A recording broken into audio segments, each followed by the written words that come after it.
Neat ಪರೀಕ್ಷೆ ಅವ್ಯವಹಾರದ ವಿಚಾರಕ್ಕೆ ಸಂಬಂಧಪಟ್ಟಂಗೆ, ಅಕ್ರಮದ ವಿಚಾರಕ್ಕೆ ಸಂಬಂಧಪಟ್ಟಂಗೆ ಇಡೀ ದೇಶದಲ್ಲಿ ಪ್ರತಿಭಟನೆಗಳಾಗ್ತಾ ಇವೆ. ಈಗ ಒಬ್ಬನ್ನ ಅರೆಸ್ಟ್ ಮಾಡಲಾಗಿತ್ತು, ಈಗ ಮತ್ತೊಬ್ಬ ಅಧಿಕಾರಿ ಈಗ ಅರೆಸ್ಟ್ ಆಗಿದ್ದಾರೆ. NTA ಕೇಂದ್ರ ಕಚೇರಿಯಲ್ಲಿ ಈತನನ್ನು ಅರೆಸ್ಟ್ ಮಾಡಲಾಗಿದೆ. CBI ಟೀಮ್ ನೇರವಾಗಿ ಕಚೇರಿಗೆ ಲಗ್ಗೆ ಹಾಕಿದೆ. ನ್ಯಾಷನಲ್ ಟೆಸ್ಟಿಂಗ್ ಏಜೆನ್ಸಿ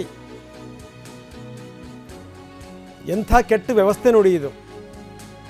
ಜನ ನಮ್ಮ ಪರೀಕ್ಷೆಗಳನ್ನು ನಂಬಲಿಕ್ಕೆ ಸಾಧ್ಯನಾ? ಜಗತ್ತು ಬೇರೆ ಬೇರೆ ಕಡೆಗೆ ತುಂಬ ಪ್ರತಿಭೆಗಳು ಹೋಗ್ತವೆ ಇಲ್ಲಿಂದ ಕೆಲಸ ಹುಡ್ಕೊಂಡು ಬೇರೆ ದೇಶದಲ್ಲಿ. ಕೊನೆಗೇನು ಅಂದರೆ ಅವ್ರು ನಮ್ಮನ್ನು ಅನುಮಾನದಿಂದ ನೋಡಬೇಕು, ನಿಮ್ಮಲ್ಲಿ ಪರೀಕ್ಷಾ ವ್ಯವಸ್ಥೆಗಳೇ ನಟಗಿಲ್ಲ ಅಂತ. ಯಾಕಂದರೆ ವಿದೇಶದಿಂದಲೂ ಕೂಡ ಕೂತ್ಕೊಂಡು ಹಲವಾರು ವಿದ್ಯಾರ್ಥಿಗಳು ಪರೀಕ್ಷೆ ಬರೆದಿದ್ದಾರೆ ನೀಟನ್ನು. ಈಗ NTA ಕಚೇರಿಗೆ ಲಗ್ಗೆ ಹಾಕಿದೆ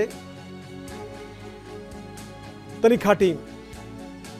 ಮತ್ತೊಬ್ಬನನ್ನು ಅರೆಸ್ಟ್ ಮಾಡಲಾಗಿದೆ. ಹೆಂಗೆ ಸೋರಿಕೆ ಆಗ್ಬೋದು?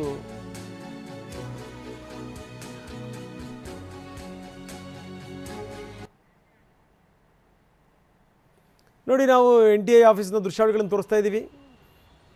ಅದೇನು ಅಂದರೆ ಹೈಲಿ ಸೆಕ್ಯೂರ್ಡ್ ಪ್ಲೇಸ್ ಅದು. ಅಪ್ಪಿ ತಪ್ಪಿ ಅಲ್ಲಿ ಒಂದು ಸಣ್ಣ ಅನುಮಾನ ಬಂದರೂ ಆಗಲ್ಲ.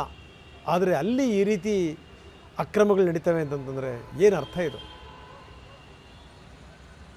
ಈಗ ಮತ್ತೊಬ್ಬನನ್ನು ಅರೆಸ್ಟ್ ಮಾಡಲಾಗಿದೆ.